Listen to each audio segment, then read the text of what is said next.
back to the Beer Healer Shed. Now this week for Broadband Beers, I've got Chris Sheehan out of the Malt Shovel Brewery in New South Wales, makers of James Squire, joining me. G'day mate, how you going? Thanks for joining me this arvo. Yeah, g'day Chris, sorry I couldn't be there in person. Shed looks like a bloody good setup and the beer looks pretty good too mate, but beer always does. Thanks for having me. Yeah, it looks pretty good in the glass too, absolutely mate. Look, just thanks again for joining us here today. I'm really keen to pick your brain about the craft beer industry in general. Maybe you can kick it off for us by giving us a 30-second rundown of your history in the brewing industry today. My career in 30 seconds, well that's easier said than done. I started in WA at the Swan Brewery as a proud West Australian, born and bred in Freo to be exact.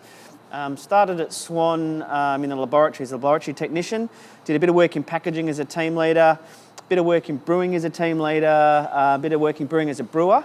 Also spent about a year looking after the old Swan Brewery on the Swan River in Perth, brewing on a little 6-hect kit. So that's where I first got my taste of craft. I left Swan and moved to the beautiful Clare Valley in South Australia, and I looked after the Knapstein brewery for a couple of years. A couple of years after that place had opened, so that was when it was absolutely pumping in its heyday. So still got a very fond place in my heart for that beer, the Knapstein lager. Spent a couple of years at West End in Adelaide, which is within the Line network, one of our really, really agile sites. It produces all sorts of stuff and it's a great place to work. I moved from Adelaide to Brisbane and worked at the Big House, Forex up there, which was a lot of fun for a couple of years.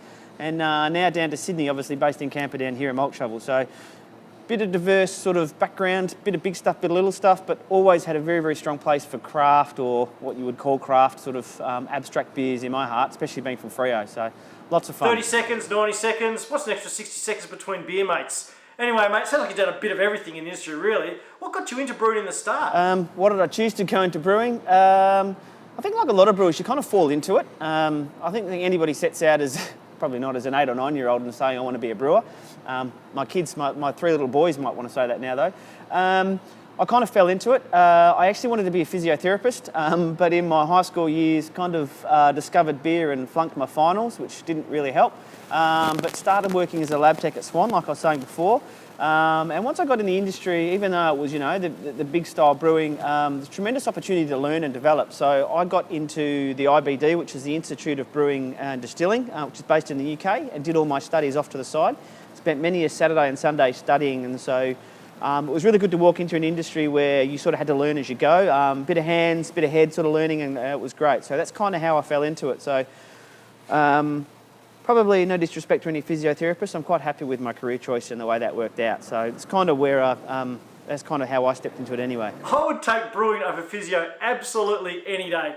Now look mate, it would be remiss of me to invite you for a bit of a chat over the interweb without asking you about the brand new beer that you put out on the market just recently. I give to you the Hopleaf 8, which I'm having a bit of a taste of.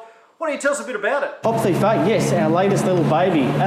Big change from any of its predecessors. When we set out to pull the beer together, the team here now, we really wanted to make a big change. Hopleaf 7 and 6 were actually very, very similar in nature.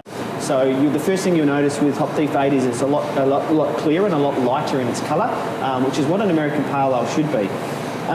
Hop selection, it was a big ask coming off Simcoe in 6 and Mosaic in 7 being the feature hops, because both of those are really big punchy resinous hops. So we sort of zigged and zagged a bit, but when we looked at it, we'd never really used Cascade hop, which is the quintessential American Pale Ale hop. If you look American Pale Ale up on the internet anywhere or Wikipedia, you'll see in the first sentence Cascade. So we'd never really used it as a feature.